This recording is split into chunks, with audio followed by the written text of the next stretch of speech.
Good morning, everyone. Good morning, good afternoon, good evening, whatever time that you're seeing this. I just want to rant a bit.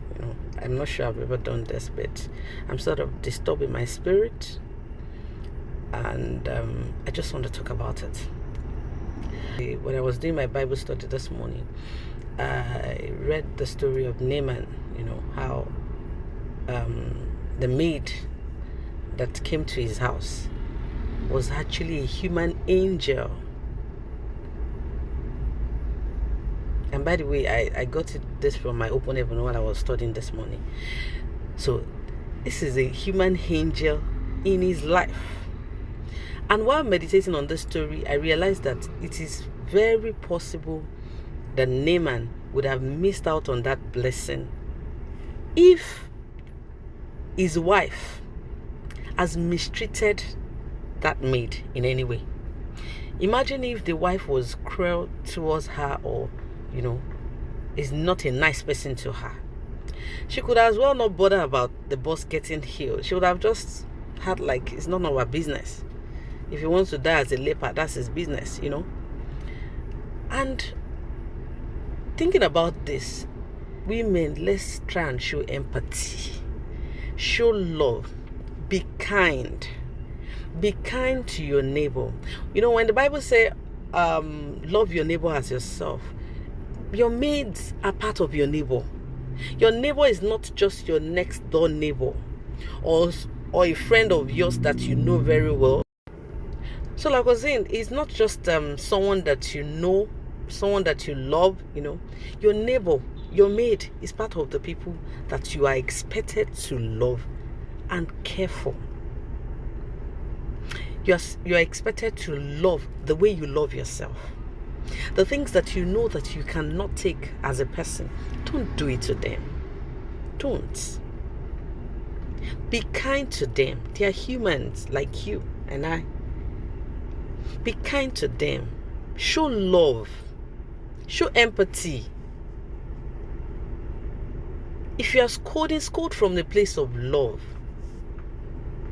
Don't make them feel bad about the job that they are doing. Don't make them feel that God did not create them well. Don't make them look unto God and say, why did you put me in this kind of situations?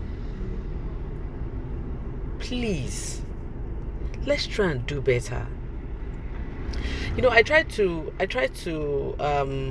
understand why some women act the way they do sometimes.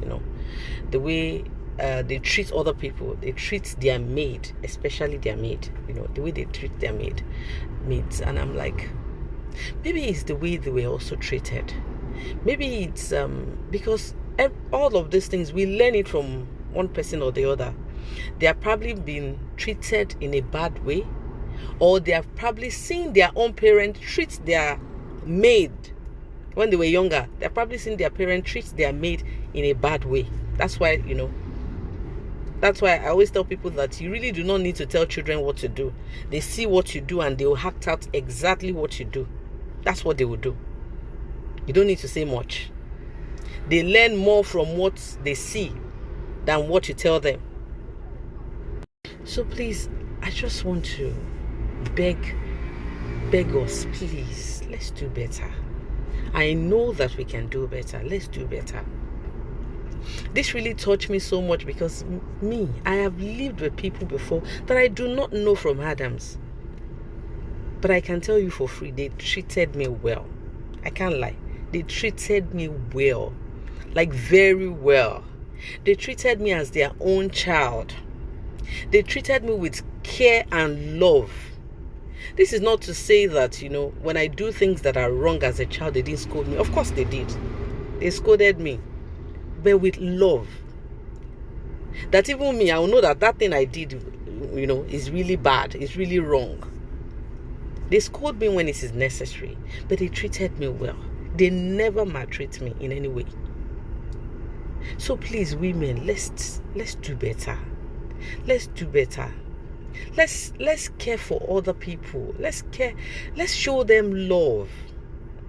If they have a better option, I'm very sure nobody wants to be a maid. That's the truth. They don't want to. But that's the situation life has put them, and they just have to accept their fate. Don't be the reason why they will look up to God and be crying and weeping and wailing to God. God, why did you create me like this? Why is my life like this? Don't be the reason for someone else's sorrow. Please don't. Let's do better. I beg us, please. Let's do better. Thank you and have a blessed day.